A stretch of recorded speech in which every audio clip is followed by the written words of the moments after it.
Oke, baik. Ayo kita sekarang belajar. Jadi kalau saudara diberi kesempatan untuk kita belajar bersama-sama, ini anugerah Tuhan. Nah, topik yang kita akan bahas saat ini, topik yang kita bahas saat ini di Bahana Channel adalah belajar khotbah yang kontekstual. Saudara, apa itu khotbah yang kontekstual?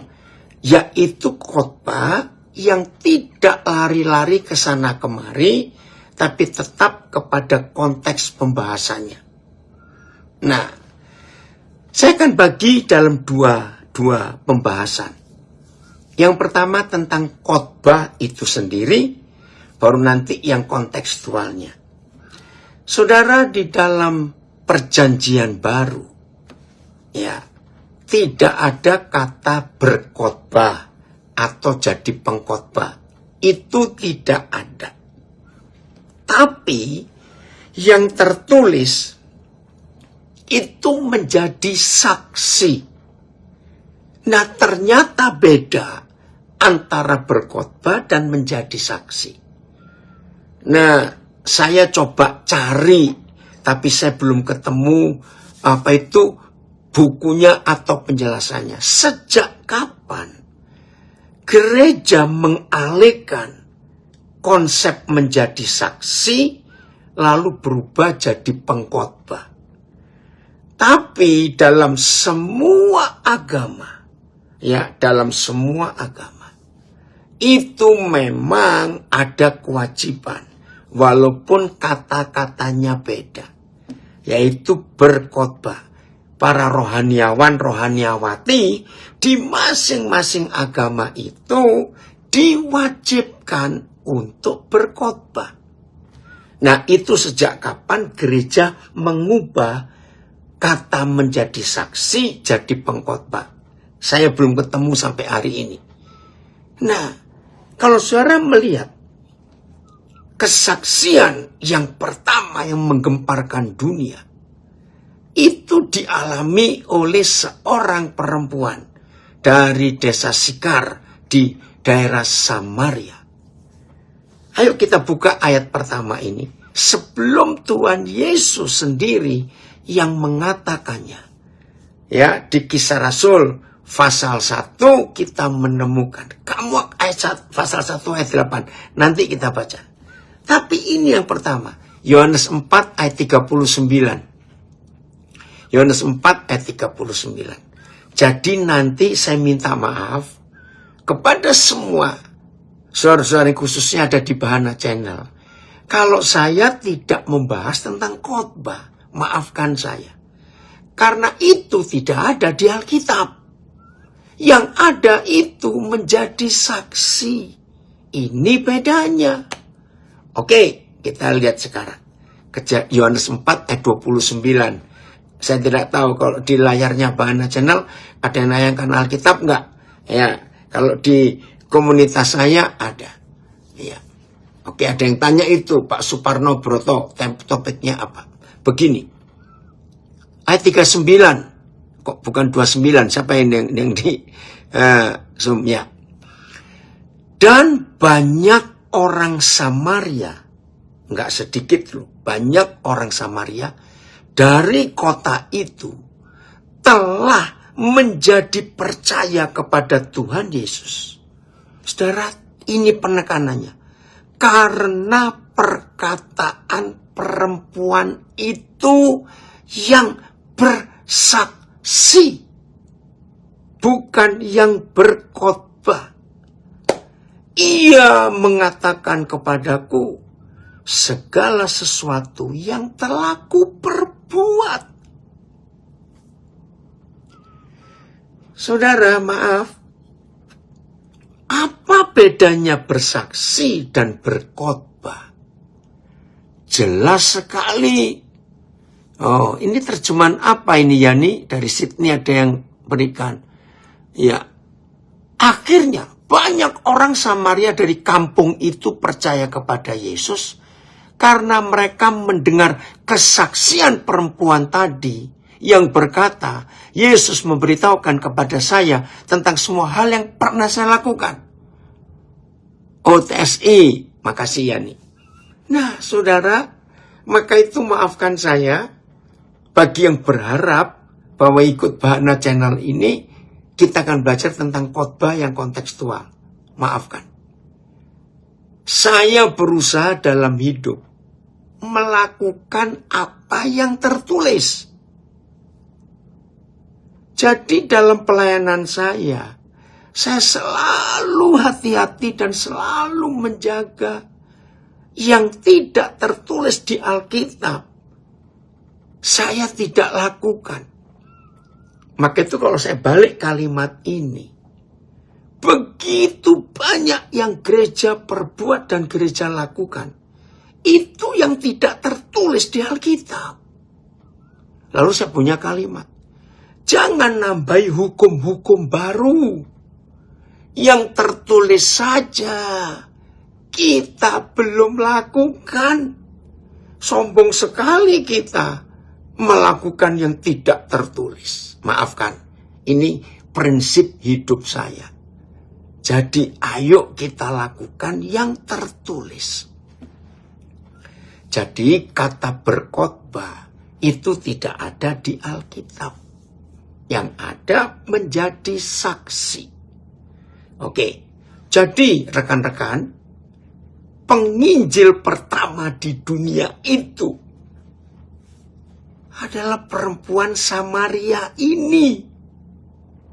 Maaf loh, kalau kita bongkar profesinya apa. Ternyata bukan lulusan sekolah teologi manapun juga. Profesinya maaf, pelacur. Ini yang membuat kita harus sadar. Wah, hebat sekali pelacur. Maaf, nggak ada waktu untuk diskusi ini. Tapi bagi yang kaget dan belum tahu, berarti saudara belum pernah baca Yohanes 4, kisah yang luar biasa. Nah, ini yang kita harus perhatikan. Sudah ya? Jadi penginjil pertama di dunia ini bukan mantan pelacur, bukan. Masih berstatus pelacur, maaf. Tapi diurapi Tuhan, perjumpaannya dengan Tuhan merubah hidupnya. Oke, ayat kedua. Kisah Rasul 1 ayat 8. Ayo kita buka. Kisah Rasul 1 ayat yang ke-8. Kita temukan ini, saudara. Kisah Rasul 1 ayat yang ke-8.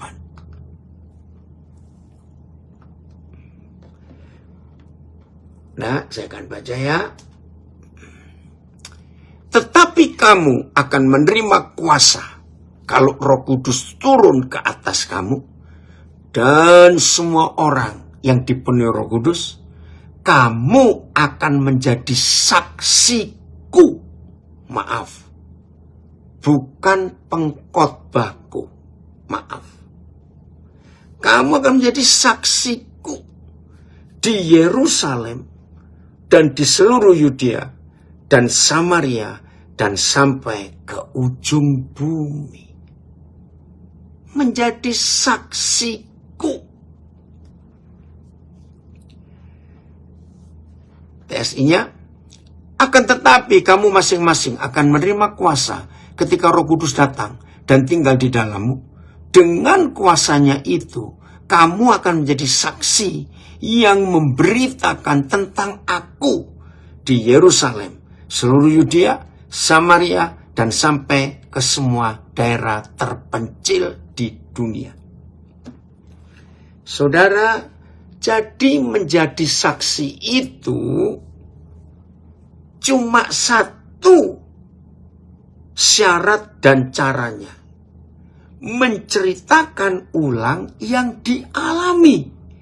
Baik yang didengar, ya, baik yang dilihat, baik yang dialami secara fisik atau secara langsung. Diceritakan ulang. Nah, dalam semua pengadilan di dunia, para saksi sebelum memberi kesaksian itu disumpah. Semua pengadilan dunia memperlakukan bahwa semua saksi yang memberikan kesaksian di sebuah persidangan, pengadilan, itu wajib disumpah. Artinya tidak boleh ada saksi bohong. Nah, ini panggilan kita yang sudah percaya Tuhan Yesus dan terima Roh Kudus. Dipanggil untuk menjadi saksi. Nah, topik kita dari Bahana Channel hari ini di bagian saya, yaitu bersaksi secara kontekstual. Terima kasih Bahana Channel, khususnya Mbak Winong yang memberikan saya kesempatan ini. Karena kalau menjadi saksi tidak kontekstual, berarti orang itu saksi dusta. Dan dalam hukum negara mana saja, saksi dusta itu hukumannya berat.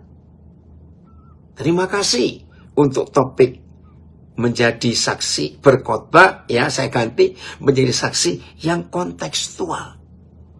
Jadi tidak boleh keluar dari konteksnya, dari topik pembicaraan, konteks yang dialami dalam hidupnya sehari-hari. Oke, sekarang kita akan melihat dua saksi yang tercatat di Kisah Rasul 4 yang menggemparkan Yerusalem. Kita buka Kisah Rasul 4 ayat 13. Mereka hanya menceritakan. Ya, Kisah Rasul 4 ayat 13. Ya. Ketika sidang itu melihat keberanian Petrus dan Yohanes. Ya, sayang waktu ya, kita nggak bisa bahas topiknya ini. Tapi nanti saudara baca Kisah Rasul 4, ini menarik sekali.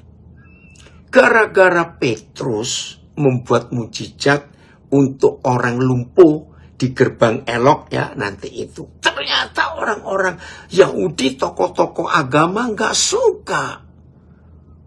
Dan karena perbuatan itu di zaman itu, ya mungkin Indonesia ikut tradisi mereka, ya penistaan agama.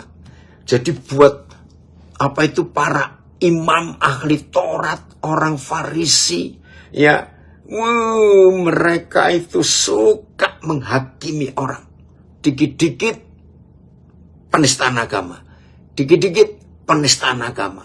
Nah, akhirnya Petrus dan Yohanes ditangkap dan dibawa ke sidang mahkamah agama tingkat tinggi di zaman itu. Ya, saya baca lagi. Ketika sidang itu melihat keberanian Petrus dan Yohanes dan mengetahui keduanya orang biasa yang tidak terpelajar.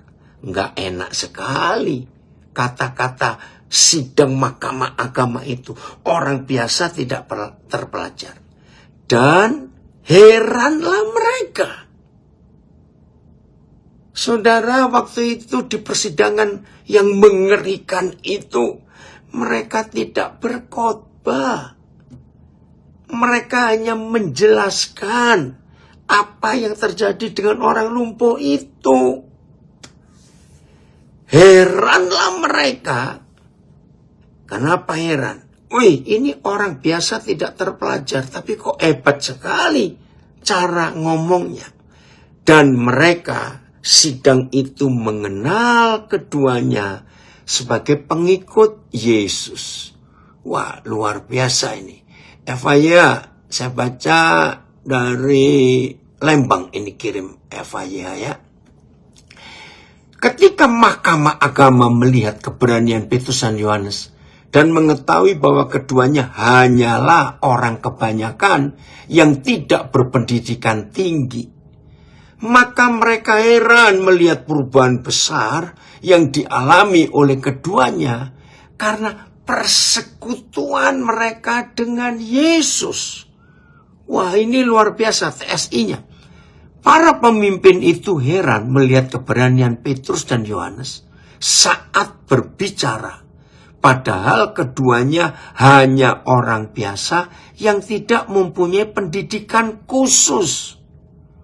Mereka juga menyadari bahwa Petrus dan Yohanes sudah sering bersama Yesus.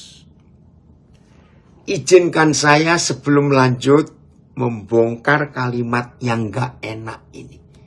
Orang biasa yang tidak berpendidikan tinggi, orang kebanyakan yang tidak mempunyai pendidikan khusus. Tadi host kita Ibu Winong memberikan statement yang bagus. Bahwa kita belajar di Bahana Channel ini sebuah sarana, sebuah komunitas via Zoom online yang tidak bergelar atau apa tadi Winong? Maaf, saya lupa. Winong bagaimana kata-katanya?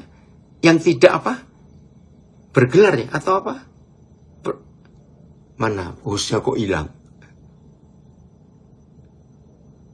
Tunggu supaya saya nggak salah. Hostnya kemana ini? Non-gelar Pak tadi. Non-gelar. Ya.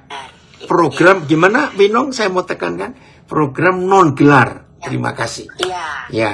Jadi betul Winong cocok dengan Kisah Rasul 4 ayat 13. Jadi kalau kita belajar di Bahana Channel ini non-gelar. Nah, setelah setiap kita mengetahui Petrus dan Yohanes, ternyata mereka tidak berkhotbah, mereka tidak berpendidikan khusus, mereka tidak berpendidikan tinggi.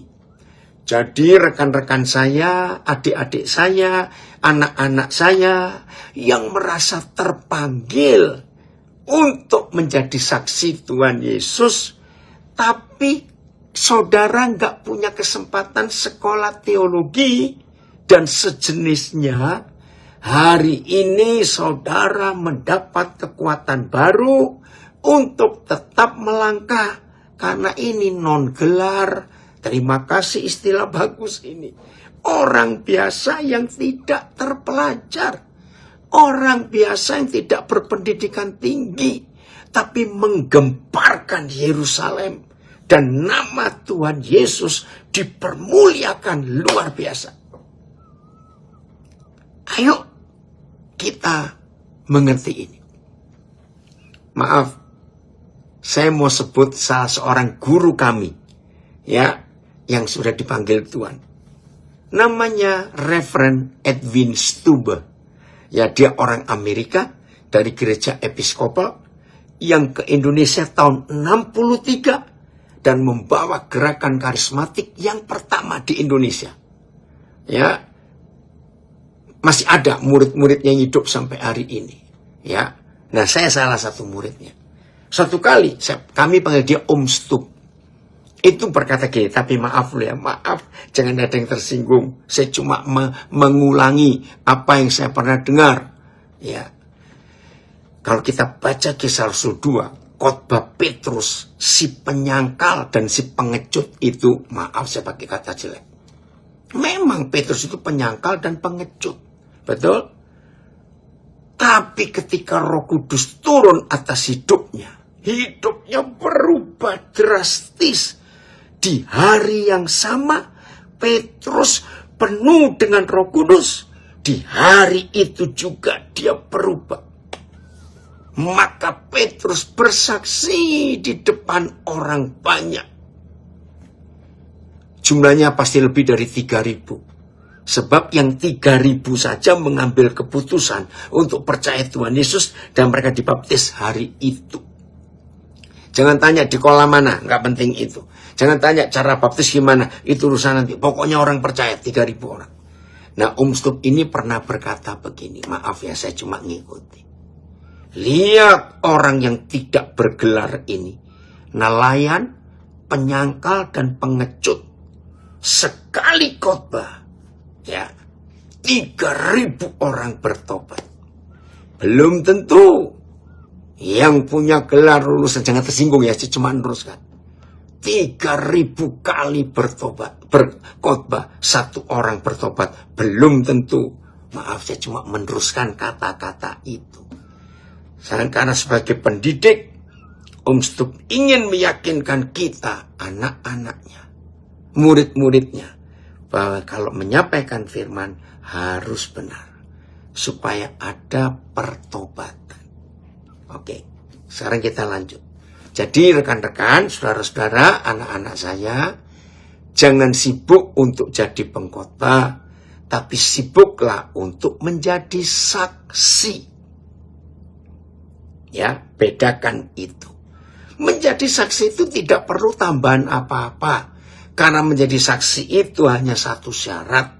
Menceritakan ulang yang dilihat, yang didengar, dan dialami. Selesai. Wah, ini yang dicari oleh Tuhan. Oke, kita lanjut sekarang. Mari kita cari. Ada satu tokoh di Perjanjian Lama yang tidak pernah menggenapi peraturan Taurat, yaitu untuk menjadi imam, untuk menjadi nabi, untuk menjadi pemimpin dalam hukum Musa, harus diurapi ya oleh seorang imam dan pakai minyak urapan.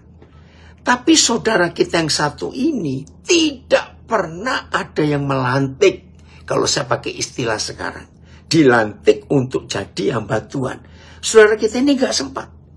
Karena yang melantik sudah meninggal. Siapa dia? Samuel. Saudara, ini kisah yang luar biasa. Nah, Samuel ini gak pernah ditabiskan, gak pernah dilantik untuk jadi imam, jadi nabi, dan jadi pemimpin Israel. Gak sempat, karena Imam Eli sudah meninggal duluan. Tapi kok bisa dia menjadi orang hebat? Dan di tangan dia, Tuhan mempercayakan Raja Daud. Luar biasa bukan? Oke, kita buka. 1 Samuel 3. Mulai ayat 18. Jadi rekan-rekan, ayo semangat ya. Aduh, banyak juga loh. Yang di Bana Channel 163 pesertanya. Luar biasa. 1 Samuel pasal 3, 164 sekarang. Ayat 18. Ya, ayo kita lihat. Begini. Lalu Samuel memberitahukan semuanya itu kepada Imam Eli dengan tidak menyembunyikan sesuatu pun. Berarti Samuel bersaksi. Saudara, ini intermezzo saja.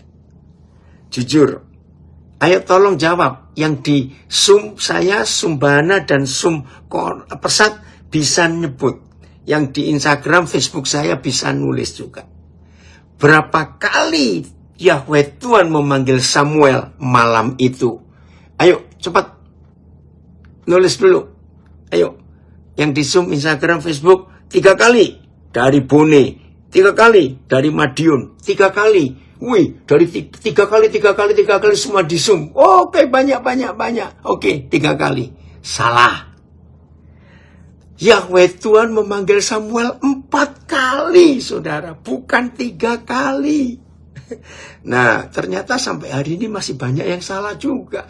Ada yang betul. Rasdian KRA 4 kali. Oke, saya stop. Gak usah nulis lagi, udah. Jangan tertuduh, yang salah jawab 3 kali gak apa-apa. Kita belajar. 4 kali. Jadi yang pertama, ya kan Samuel tinggal satu rumah dengan Imam Eli. Sam. Bangunlah Samuel ini. Dik, namanya anak kecil. Lari ke kamarnya Imam Eli. Ya Bapak memanggil saya. Eli kebangun. Enggak, siapa panggil kamu? Samuel kembali tidur. Belum les. Orang Jawa bilang belum les, belum pulas. Sam. Lari lagi ke ruangan Eli. Enggak, aku enggak panggil kamu. Orang tua seumur Eli tidurnya nyenyak diganggu anak kecil ini sampai 2 kali. Aku nggak panggil. Balik lagi Samuel. Belum pulas tidur. Sam. Saudara, kalau Samuel model saya, begitu 2 kali dipanggil, ternyata Imam Eli bapak angkat saya tidak manggil, lalu ketiga kali ada suara lagi, puji Tuhan Samuel nggak kayak saya. Saya langsung tutup kuping saya dengan bantal, karena ketiga kali dipanggil Sam. Tapi Samuel ini nurutnya luar biasa. Nah, inilah kunci pertama. Ya, inilah kunci pertama. Saudara dan saya bisa menjadi saksi Tuhan Yesus yang hebat. Catat ini. Syarat pertama bukan kita rajin doa puasa. Syarat kedua bukan kita hafal ratusan ayat Alkitab. Syarat ketiga bukan sehari mampu doa 6 jam. Tidak. Syarat pertama menjadi saksi Tuhan Yesus, supaya kita bisa bersaksi secara kontekstual, harus nurut, taat. Jadi password Alkitab untuk saudara dan saya bisa membuka program-program surga yang luar biasa di Alkitab. Passwordnya, kata sandinya cuma 1, taat. Jangan lupa itu, taat. Oh, yang dari Jerman juga nulis 3 kali, enggak, 4 kali kita belajar. Catat ya, taat itu syarat pertama.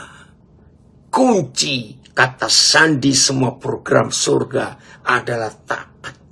Abraham dipilih karena taat. Maria dipilih karena taat. Dan hasilnya luar biasa. Ketiga kali, Sam, dia bangun lagi. Gini. Lari ke kamarnya Imam Eli. Ya, dari Sydney ada tambahan komen. Yes, Lord. Ya. Maka itu ada lagu bagus.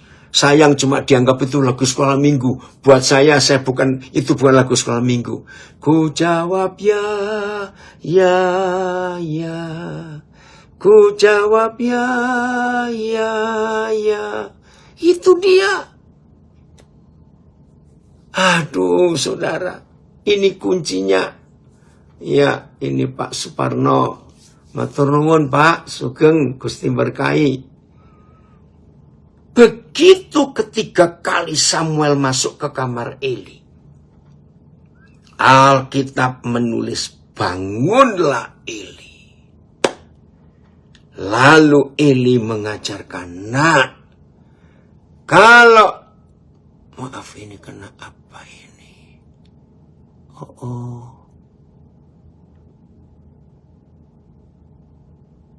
Maaf, ini Instagram saya kok ada masalah. Waduh. Tunggu.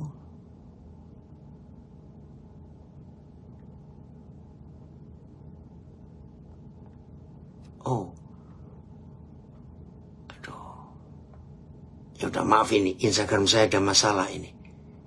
Cek di WhatsApp yang mana. Ya udah. Oke. Ya udah, nggak apa-apa dah. Nah, ketika Samuel balik lagi ketiga kalinya, Eli sadar bahwa ini Tuhan yang berbicara. Sudah sekian lama Imam Eli nggak dengar lagi Tuhan bicara apa. Mari kita buka 1 Samuel 3 ayat 1. Ya, 1 Samuel 3 ayat 1.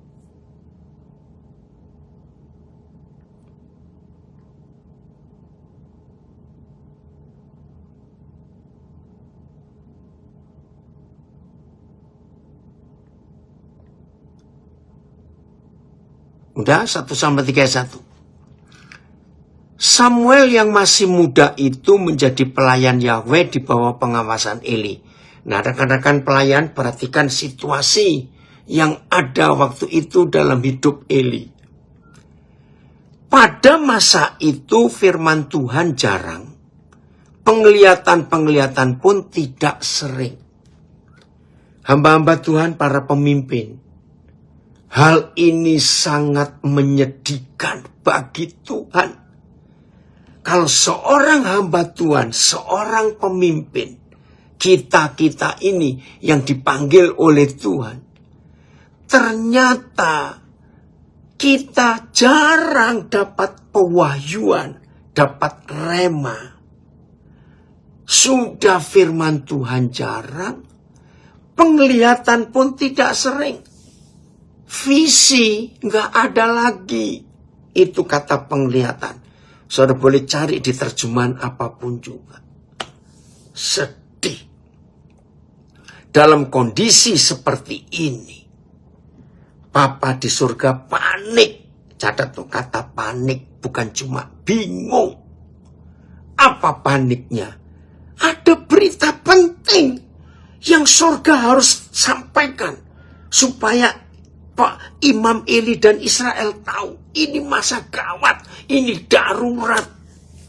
Tuhan panik karena nggak ada yang bisa diajak bicara. Rekan-rekan hamba Tuhan, semua kita yang belajar, rasakan kepanikan Tuhan di hari-hari yang sedang gawat seperti ini.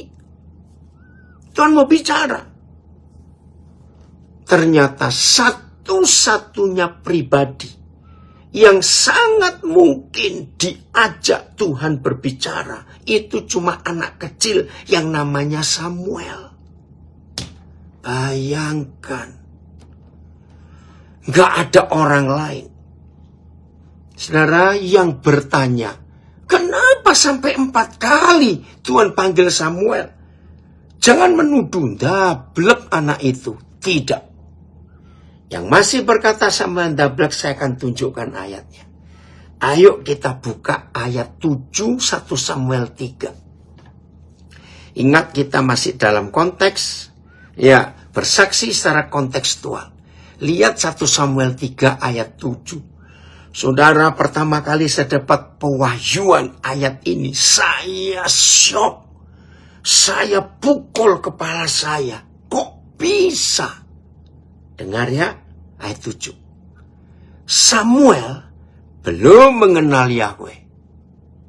Dan firman Yahweh belum pernah dinyatakan kepadanya.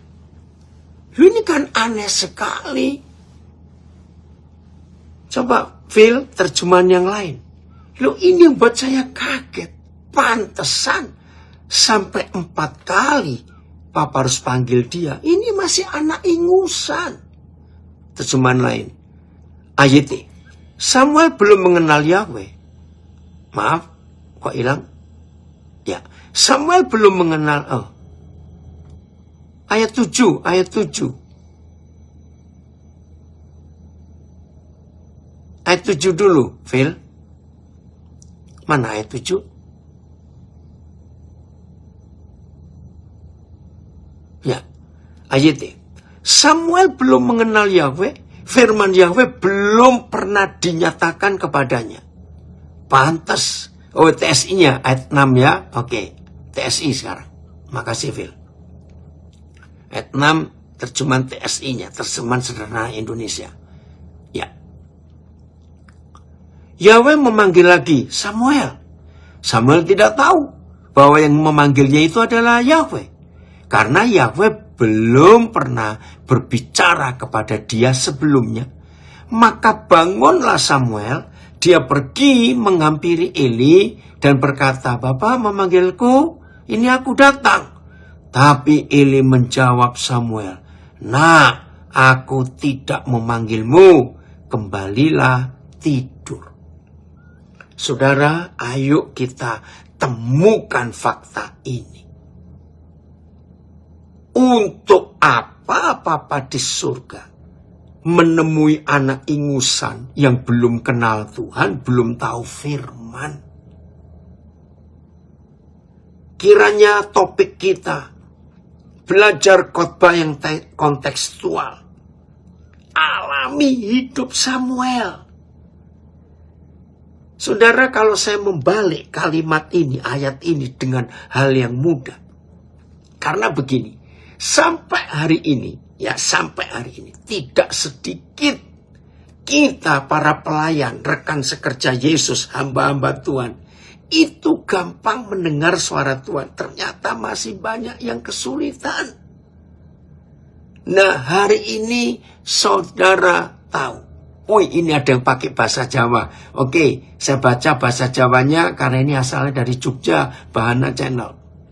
Samuel durung waruh karo Sang Yehuwa. Pangandikane Sang Yehuwa durung tahu kawedar marang Samuel.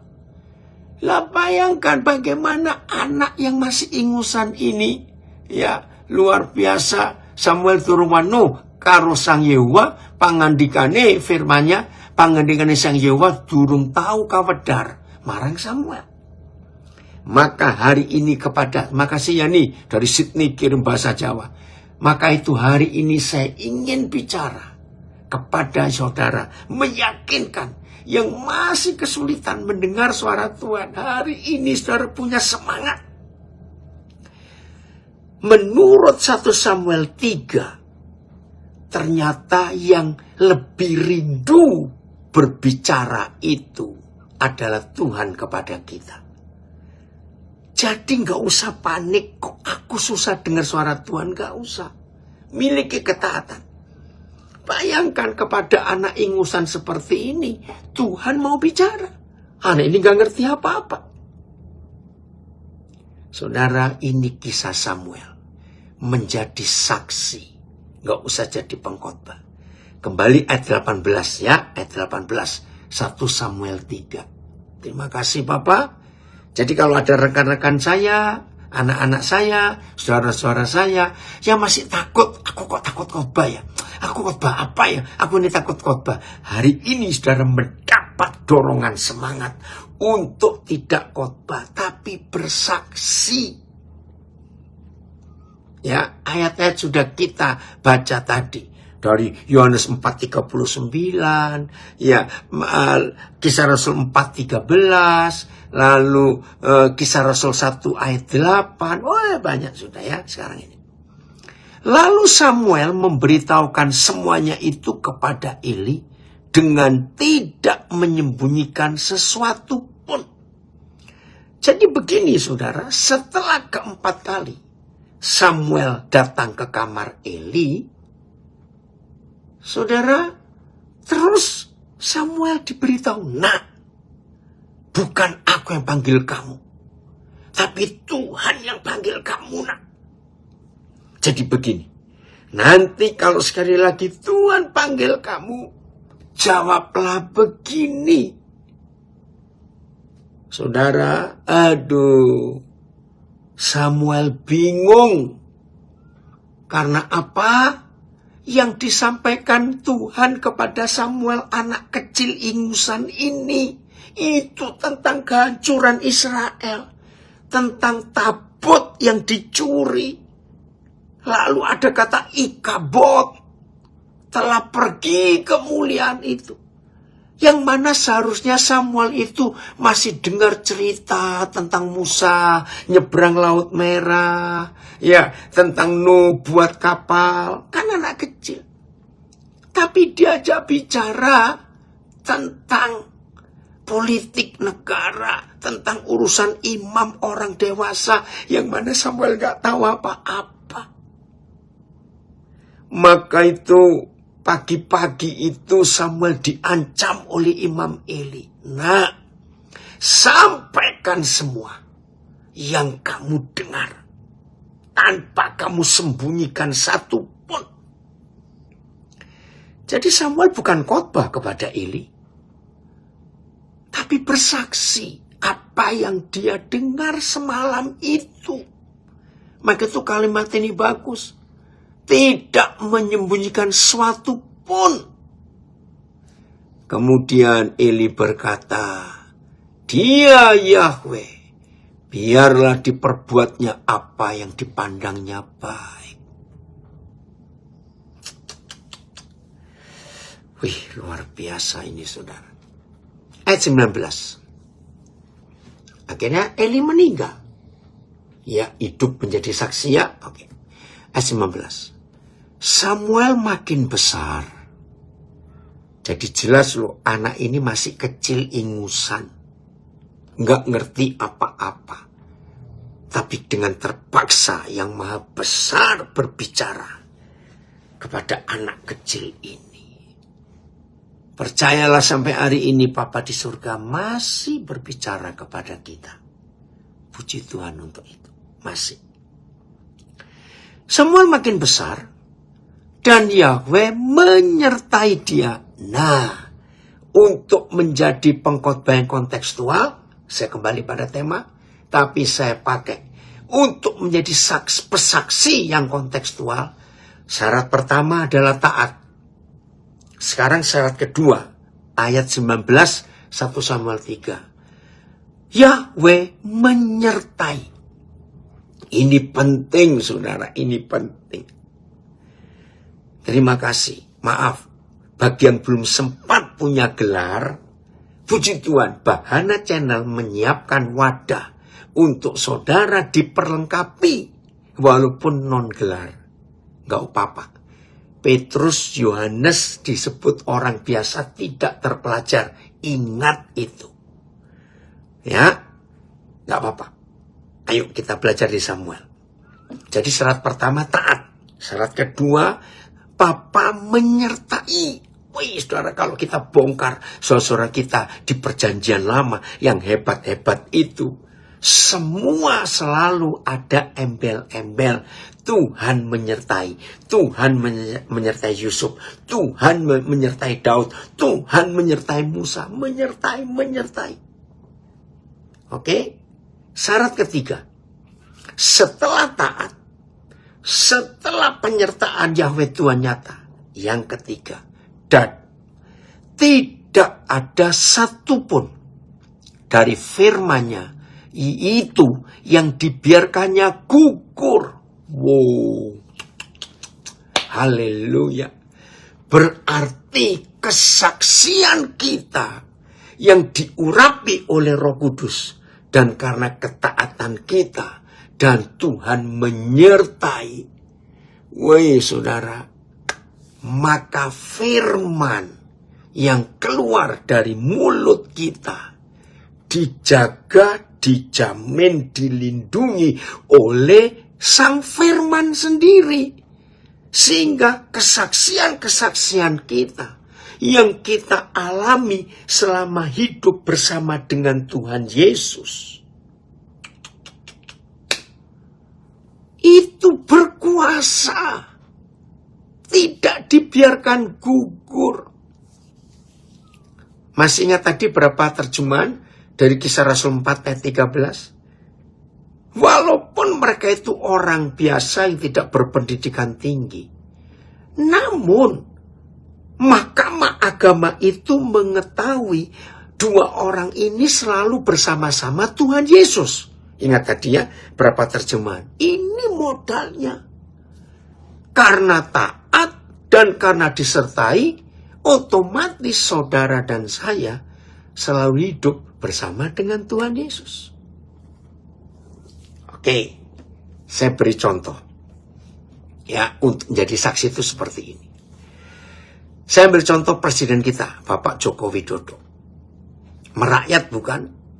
Nah, sering sekali. Ingat, berapa waktu yang lalu sering belusukan. Dan hebat tuh presiden kita ini kalau belusukan malam-malam. Ya, jam 10 ke atas ketika orang sedang tidur. Oh saudara, tiap kali presiden belusukan saya harus nonton videonya. Dan saya pasti nangis. Bayangkan rakyat jelata. Yang kalau saudara lihat video-video ketika presiden belusukan itu. Rumah sederhana. Bukan yang dinding batu, rumah besar, enggak. Rata-rata rumah kayu di pedesaan. Lampunya juga yang biasa. Presiden hadir diketok rumahnya. Kaget mereka. Dan presiden gak cuma hadir kosong, bawa sesuatu. Saya tanya, Ya, saya tanya, dengar. Ini contoh lain ya. Suatu hari saudara lagi makan di sebuah warung. Karena Jokowi ini suka makan di warung juga. Apalagi orang Jogja tahu ya. Pernah satu kali kunjungan ke Jogja, makan siang dan makan malam presiden di warung biasa. Oh, itu gempar sekali. Nah, suatu hari saudara lagi makan di sebuah warung. Saudara kaget. Loh, ini apa nih kok rame. Tiba-tiba saudara sadar, presiden makan di situ. Kebetulan saudara datang duluan. Maaf, ini logika anak kecil. Maka saudara yang nggak sengaja makan di situ, ikut kesorot TV nggak? Maaf, saya pakai istilah kesorot. Ikut ke syuting nggak? Ya, mungkin mejanya presiden nggak jauh dengan meja saudara. Jadi sepertinya dekat. Kalau diambil dari angle, dari sudut yang lain, sepertinya saudara makan semeja dengan Jokowi. Mungkin juga Pak Presiden nyapa saudara. Atau senyumlah. Dan itu kesorot TV. Masuk ke TV. Saya tanya. Kesaksian saudara ketemu presiden itu. Yang cuma sekelebat dan tidak sengaja. Itu bisa stop 3 bulan nggak? Tolong jawab. Ayo yang di Zoom, Facebook. Tolong jawab. 3 bulan teman-teman saudara akan stop tanya enggak? Apalagi kalau teman saudara banyak. Itu bisa setahun pun belum berhenti orang tanya. Woi, aku lihat kamu dengan presiden makan loh. Di warung itu. Wih, GR. Ya, kebetulan. Tapi kesaksian itu enggak habis-habis. Izinkan saya mengatakan kalimat negatif ini. Tapi demi tema kita, bersaksi yang kontekstual. Kalau perjumpaan dengan presiden yang tidak sengaja dan hanya rekam, ke syuting, ke sorot TV cuma sekian detik, nggak menit. Oh betul, ada yang komen, bisa jadi kebanggaan dan jadi foto profil. Betul, ini siapa ini? Pak Resdian dari Balikpapan. Betul. Bisa jadi foto profil itu. Maka kalau ada di antara kita, saya beri perkataan negatif. Dan ini jadikan penghakiman untuk diri sendiri. Maka kalau ada di antara kita, yang mulutnya terkancing kalau mau bersaksi tentang Tuhan Yesus. Hukum diri sendiri bahwa saudara belum pernah jumpa Tuhan Yesus. Maaf. Perjumpaan dengan seorang presiden yang tidak sengaja, cuma sekian detik. Kesaksian saudara kita itu nggak habis-habis. Masa kalau kita bersama Tuhan Yesus, lagi saya baca berapa terjemahan Kisah Rasul 4:13 tadi. Masa kalau kita hidup bersama dengan Tuhan Yesus, kita nggak punya bahan untuk ngomong tentang Dia. Berarti kita belum pernah ketemu Dia, maaf. Hal berikut. Ayo jujur. Buat saudara dan saya ngakui, saya pernah ngalami kebodohan yang sangat bodoh. Saya tanya, buat kita untuk menceritakan tentang seseorang, itu kan gak ada yang susah. Betul? Apalagi kalau saudara disakiti oleh orang itu. Wih, keren. Kesaksian tentang orang yang menyakiti saudara itu bisa berlanjut berbulan-bulan. Tiap kali ketemu orang, cerita. Ketemu siapa lagi, cerita. maka itu suatu kejahatan besar kalau kita mengaku murid Yesus, tetapi sulit menceritakan tentang guru kita yang hebat.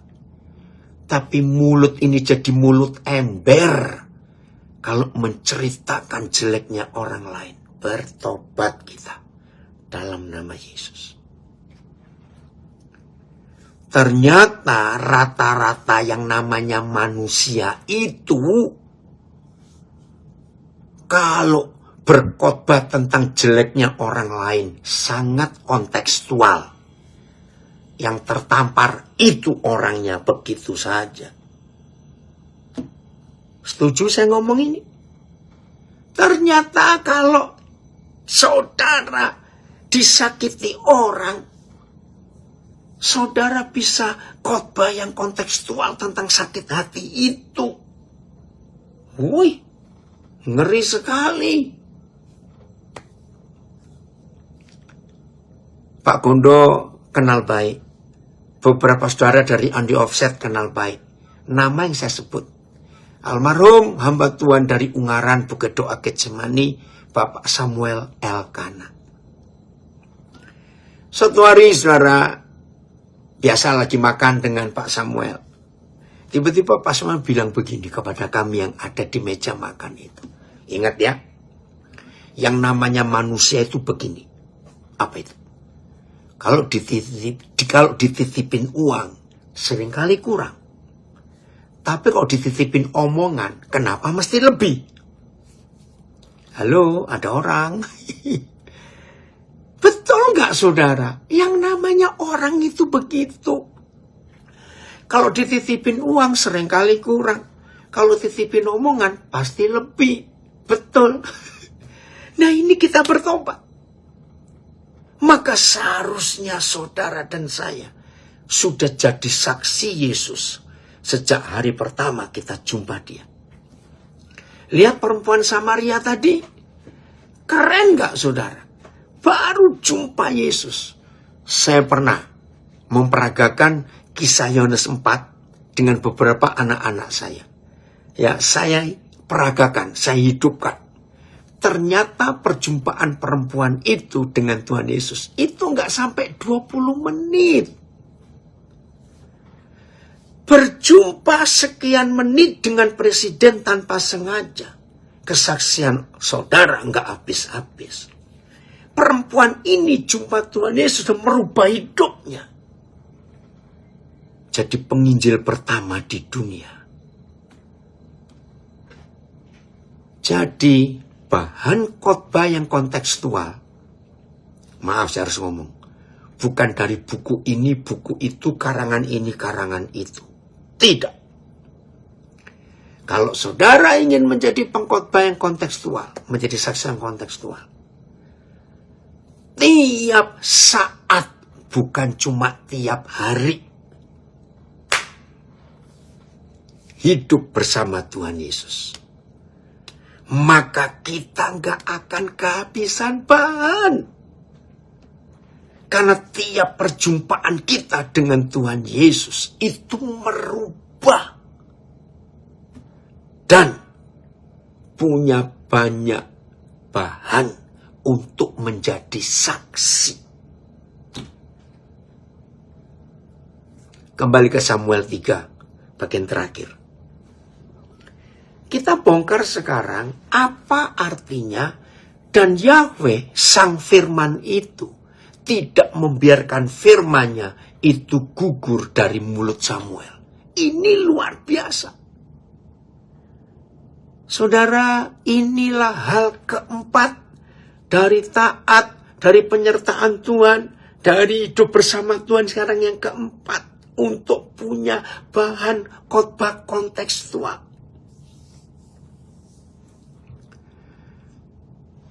Sang firman menjaga kesaksian firman dari mulut kita untuk yang mendengar. Ini dahsyat. Maka itu firman-Nya tidak dibiarkannya gugur. Coba terjemahan lain, Phil. Woi, orang hebat dari, aduh Sim, lupa lagi, kamu tuh dari Lawas atau dari Miri? Ya, hadir. Ya. AYT, 1 Samuel 3 ayat berapa tadi lupa, 19. Samuel makin besar dan Yahweh tetap menyertainya dan tidak membiarkan satu pun dari firman-Nya tidak dipenuhi. Wih, ini terjemahan bagus. BIS. Samuel bertambah besar. Yahweh menyertai dia dan membuat semua yang dikatakan Samuel sungguh terjadi. TSI. Samuel terus bertambah besar dan Yahweh menyertai dia. Semua nubuatan yang disampaikan Samuel selalu terjadi. MLT. Samuel bertambah besar dan Yahweh ada bersamanya. Dan Yahweh tidak membiarkan satupun dari seluruh firman-Nya menjadi sia-sia. VMD, terima kasih dari Lembang, ya VMD. Yahweh terus bersama Samuel dalam pertumbuhannya menjadi dewasa, dan tidak satupun dari perkataannya kepada Samuel tidak menjadi kenyataan. Oke, bagi yang bukan orang Jawa, maafkan saya, tapi saya harus ngomong. Saudara, orang Jawa menghormati rajanya, ya. Sultan, raja-raja Jawa, ya, itu dengan sebuah kalimat, Sabdo Pandito Ratu. Jadi seorang pemimpin di Jawa, itu yang menentukan dia itu raja benar atau tidak. Ternyata bukan gelarnya. Maka itu ada kata non gelar ini bagus. Ingat. Seorang pemimpin, seorang raja di Jawa yang menentukan dia itu disegani, dihormati, layak didengarkan perkataannya, bukan karena senjata-senjatanya yang canggih, tidak. Bagi orang Jawa, seorang pemimpin yang dihargai dan dihormati adalah Sabdo Pandito Ratu. Sabdo itu perkataan, ratu itu pemimpin. Sabdo Pandito. Pandito itu orang yang punya otoritas. Ratu itu raja.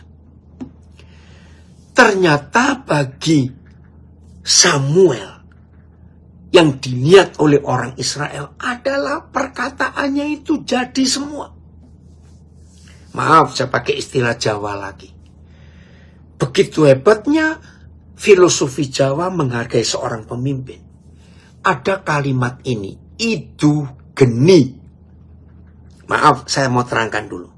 Ya, itu ludah, geni itu api. Saudara, di Jawa pernah ada 2 penginjil hebat. Dan Dodoso meninggal itu abad 19 dan awal abad 20. 2 penginjil ini bagi gereja Jawa, khususnya GKJTU, Gereja Kristen Tanah Jawa bagian utara, atau GITJ, Gereja Injili, Gereja Injili, Gereja Injili Tanah Jawa. Nah, 2 gereja ini, 2 organisasi ini ada di pantai utara Pulau Jawa. Itu mulai dari Kudus sampai hampir sampai Tuban. Nah, itu GKJTU dan GITJ. Ya, ada sampai hari ini gereja itu masih ada. Nah, di Mojowarno, Mojokerto, Jawa Timur ada juga gereja Mojowarno. Itu gereja hebat. Nah, di zaman itu ada 2 penginjil. Saya kalau salah minta maaf, mungkin ada lagi, tolong beritahu saya mau belajar. Satu namanya Kiai Sadra, 2 namanya Kong Gomba. Lah Kong Gomba ini orang Tionghoa dari Jepara. Anak cucunya masih hidup dan ada yang jadi hamba Tuhan sampai hari ini. Nah, 2 penginjil ini nggak pernah sekolah teologi. Tapi perkataannya sakti, mandi, orang Jawa bilang. Itu geni. Jadi bicara apa saja, itu ada kekuatan yang luar biasa. Dan ini yang dialami oleh Samuel. Begitu dekatnya hidup Samuel dengan Yahweh Tuhan, maka semua firman yang disampaikan itu jadi. Sekarang begini supaya cepat. Kan gak ada pemimpin Israel zaman itu. Tapi orang Israel tahu Samuel ini pernah serumah dengan Imam Eli. Tahu. Jadi ketika Samuel mulai keliling ke desa A, kaget dia sampai desa A ada masalah. Samuel menjelaskan. Ya, dia bersaksi tentang firman yang dia pernah alami. Dia pindah ke desa B. Di desa B ada masalah lagi. Dia bersaksi lagi apa yang dia tahu dari firman. Dia sampai ke kota C. Nah, sampai kota C dengar berita. Orang-orang di desa A dan orang-orang di desa B yang sudah mendengar perkataan Samuel, yaitu firman disampaikan. Mereka bilang, wih, Samuel itu hebat loh. Minggu lalu dia datang ke desa kami. Dia mengajarkan ini dan kami tertolong. Loh, kok sama? Kami desa B juga ngalami itu. Wah, di kota C gempar. Ternyata di kota C juga dia menemui masalah dari rakyat Israel. Samuel sampaikan firman Tuhan. Pindahlah Samuel ke kota D. Wah, di kota D sudah tersiar berita dari desa A, desa B, kota C. Wih, orang-orang di kota D sangat menerima Samuel. Luar biasa. Samuel pindah ke desa E. Sampai sana ada masalah lagi. Samuel bersaksi lagi, menyampaikan apa yang dia tahu. Mujizat terjadi di desa D. Di desa E terjadi pertolongan Tuhan. Samuel pindah ke kota F. Saudara, enggak ada satupun firmannya yang gugur. Jadi semua. Sabdo Pandito Ratu. Maka itu selama kampanye, baik kampanye gubernur, kampanye bupati, apalagi kampanye presiden, rakyat kan menuntut janji yang diucapkan para calon ini waktu masih jadi calon. Mana janji kampanyemu? Kan itu bukan. Nah, rekan-rekan, saudara-saudara, anak-anak saya, bersaksilah secara kontekstual. Jangan lari-lari, jangan kesana kemari. Fokus kepada pokok masalah. Ayat 20. Apa yang terjadi dengan Samuel setelah firmannya nggak dibiarkan gugur oleh sang firman sendiri? Ayat 20. Maka taulah seluruh Israel dari Dan sampai Berseba bahwa kepada Samuel telah dipercayakan jabatan Nabi Yahweh. Wih, Guten Morgen, meine Fraulein. Ini anak saya dari Jermannya, Pak. Saudara perhatikan. Maka taulah seluruh Israel dari Dan sampai Berseba bahwa kepada Samuel telah dipercayakan jabatan Nabi Yahweh. Ini luar biasa, saudara. Jadi sekarang kita tahu Samuel ini satu-satunya pemimpin yang tidak pernah ditapiskan, gak pernah dilantik. Karena yang menapiskan, yang melantik sudah meninggal. Wih, luar biasa. Maka itu anak-anak saya, adik-adik saya, saudara-saudara saya, kalau gereja di mana saudara berbakti belum sempat melantik dan mentapiskan saudara, apalagi kalau persyaratan yang diminta tidak saudara penuhi, karena saudara nggak pernah punya uang dan nggak pernah punya waktu untuk kejar gelar secara teologi atau kependetaan, hiduplah rendah hati, hiduplah taat, hiduplah bersama terus dengan Tuhan. Seperti Samuel ini. Jadi kalau saudara orang awam istilahnya, nggak punya jabatan apa-apa, nggak pernah ada yang melantik, saudara nggak punya surat tugas juga, surat gereja nggak ada, nggak apa-apa. Selama hidupmu tetap taat kepada Tuhan dan firman-Nya, hidupmu kudus, maka taulah semua orang yang ketemu saudara bahwa di hidup saudara ada panggilan Tuhan. Cukup. Ini luar biasa. Betul, melayani tanpa mengeluh. Ini yang Tuhan ingin kita temukan dalam hidup. Bukan gelar-gelar tertentu, tapi nggak punya dampak, nggak punya fakta di hidupnya. Nah, ingat, setelah saudara dilantik oleh Tuhan sendiri, maka taulah seluruh orang yang kenal saudara bahwa hidup saudara berubah. Ada panggilan Tuhan. Karena firman yang Tuhan titip di mulut kita itu jadi semua. Nggak ada yang gugur. Jangan puas. Tolong catat. Ini syarat yang berikut sebelum terakhir. Ada satu lagi yang terakhir. Tolong host ngitung, saya lupa sendiri ngomongin banyak. Syaratnya berapa dari yang pertama, taat itu tadi. Ayat 21. 1 Samuel 3. Ayat 21. Ayo kita lihat. Jangan puas ya. Terus. Kalau tadi disebut oleh Bu Winong, host, bahwa Agustus bulan ini, tanggal 26 Agustus nanti ini 2024, saya akan mensyukuri bersama istri saya, ya, saya sudah melayani 52 tahun nanti Agustus ini. Terima kasih Tuhan untuk penyertaan. Dan ini yang saya lakukan, saya alami sampai hari ini, 1 Samuel 3:21. Jadi Samuel sudah dikenal.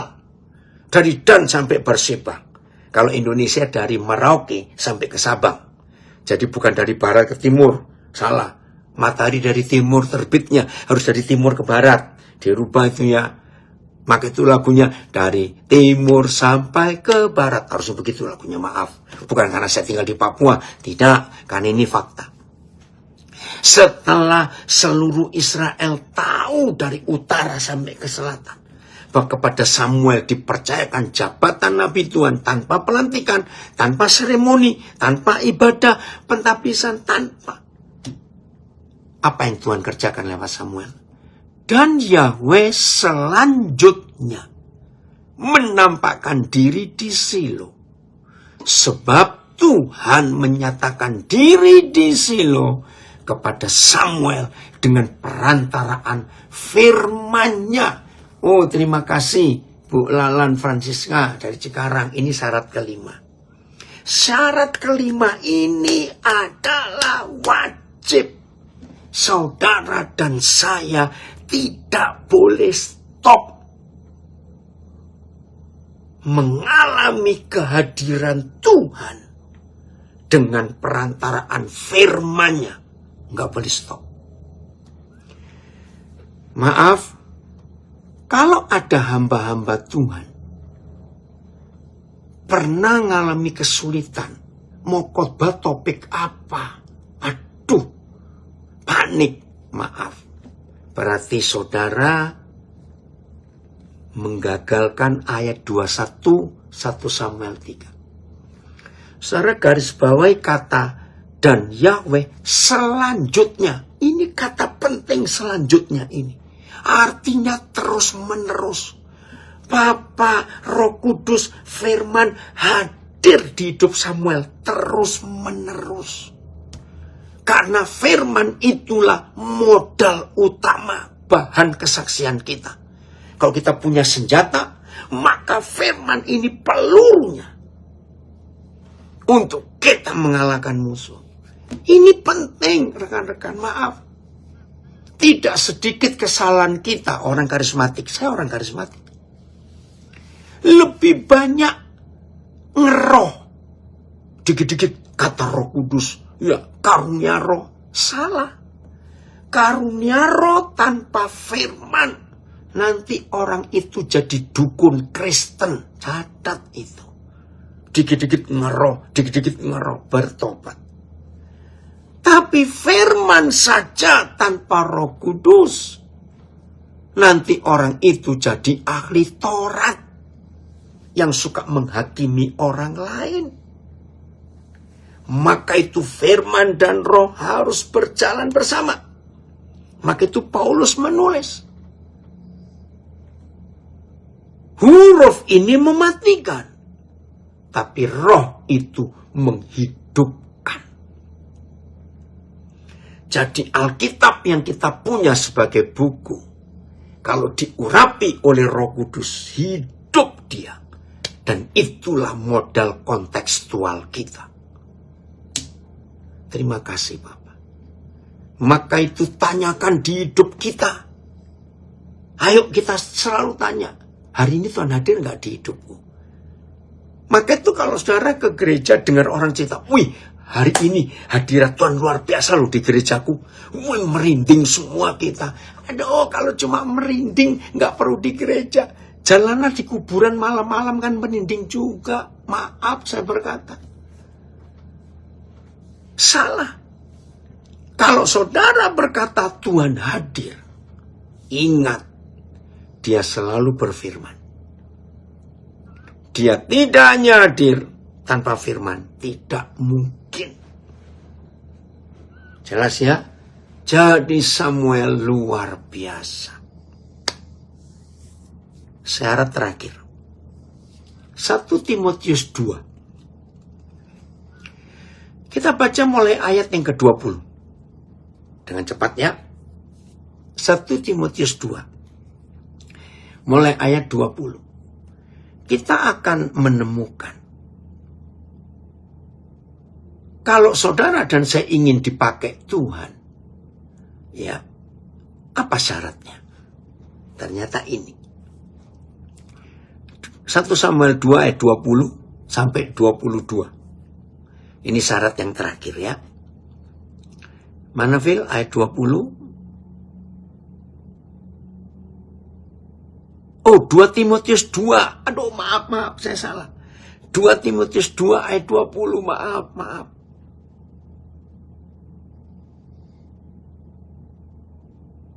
Tunggu, 2 Timotius 2 ayat 20. Betul. Ibu Lea, firman dan roh harus berjalan bersama. Nggak bisa lepas salah satu. Ya, dalam rumah yang besar, bukan hanya terdapat perabot dari emas dan dari perak, melainkan juga dari kayu dan tanah. Maka itu di rumah orang kaya pun tetap ada di dapur cobek dari tanah dan alat-alat dari kayu. Tetap ada. Terus, yang pertama, yaitu emas dan perak, dipakai untuk maksud yang mulia. Dan yang terakhir, kayu dan tanah, dipakai juga, tapi untuk maksud yang kurang mulia. Jadi Tuhan itu bisa memakai dua jenis alat yang berbeda. Nah sekarang kita milih. Saudara dan saya mau jadi emas dan perak atau jadi kayu dan tanah. Itu ternyata bukan Tuhan yang menetapkan. Ayat 21. Jika seorang menyucikan dirinya dari hal-hal yang jahat, ia akan menjadi perabot rumah untuk maksud yang mulia. Ia dikuduskan, dipandang layak untuk dipakai tuannya, dan disediakan untuk setiap pekerjaan yang mulia. Tolong jawab. Jadi menurut 2 Timotius 2 ayat 21, saudara dan saya bisa dipakai oleh Tuhan. Itu tergantung Tuhan atau tergantung kita? Ini pertanyaan penting. Luar biasa. Ternyata pemakaian Tuhan atas hidup kita. Apakah kita akan jadi pengkhotbah yang benar? Akan menjadi pesaksi yang benar? Itu tergantung kita, bukan tergantung Tuhan. Yang sekarang-sekarang, betul tergantung kita. Yang sekarang-sekarang ini syarat ke-6 ya. Syarat ke-6 untuk hidup benar. kuduskan diri kita. Lagi ayat 21-nya, Papa mau baca Filipus. Lihat ayat 21. Jika seorang menyucikan dirinya dari hal-hal yang jahat, ia akan menjadi perabot rumah untuk maksud yang mulia. Ia dikuduskan, dipandang layak untuk dipakai tuannya, dan disediakan untuk setiap pekerjaan yang mulia. TSI-nya Filipus. Jadi pemakaian Tuhan atas kita itu tergantung kita. Ini syarat yang ke-6, yang terakhir. Supaya kesaksian kita itu mandi. Sabdo Pandito Ratu. Mulut kita punya kuasa. Firman yang keluar dari mulut kita, yang kita saksikan karena firman itu bekerja di hidup kita. Itu seperti api yang membakar. TSI. Demikian juga kamu. Kalau kamu mengkhususkan dirimu hanya bagi Yahweh, dengan cara menjaga hidupmu tetap murni, kamu akan menjadi seperti bejana istimewa yang bersih dan layak dipakai Tuhan untuk setiap pekerjaan baik. Wih, luar biasa. Jadi bukan rajin doa puasa, bukan. Tapi bersih hatinya. Saya selalu punya pertanyaan ini kepada banyak saudara. Jawab ya, tolong semuanya nulis. Yang di Zoom, yang di Facebook, tulis. Mana lebih mudah, doa puasa atau mengampuni musuh? Mana tulisannya? Ya, Resnian itu geni. Nah, doa puasa. Betul. Wih, semuanya jujur. Ternyata doa puasa itu lebih gampang dilakukan daripada mengampuni musuh. Pantas model-model orang kayak begitu nggak bisa dipakai Tuhan untuk maksud yang mulia. Karena hatinya kotor. Tidak taat pada firman. Dan ampunilah kesalahan kami seperti kami mengampuni orang bersalah pada kami. Kita nggak lakukan. Apalagi musuh kita yang membunuh orang kita sayang. Betul, tetap harus diampuni. Jadi pemakaian Tuhan atas hidup saudara dan saya itu sangat ditentukan oleh kemurnian hati kita. Ayo kita bereskan. Ini luar biasa. Yang di Facebook saya dan di Zoom saya nggak nulis nomor saya karena saudara-saudara sering tahu. Nah sekarang, ini yang di Zoom Bahana Channel saya tulis ya, kalau mau kontak, ini nomor HP saya. Ayo kontak, kapan saja saudara perlu, silakan. Gitu ya. Nah, sudah di Zoom, saya sudah tulis nomor HP saya. Saya suka kalau ada diskusi tentang firman. Saya suka sekali. Ya, ayo kita terus belajar. Saya itu kalau ditanya orang, itu kesempatan buat saya. Ya, karena saya mau belajar dari konsep baru yang ada di saudara saya itu. Jadi ini yang saya bisa sampaikan. Khotbah yang kontekstual adalah pengalaman kita berjumpa bersama dengan Tuhan Yesus setiap hari. Itu bahan yang gak habis-habis. Tuhan memberkati kita semuanya.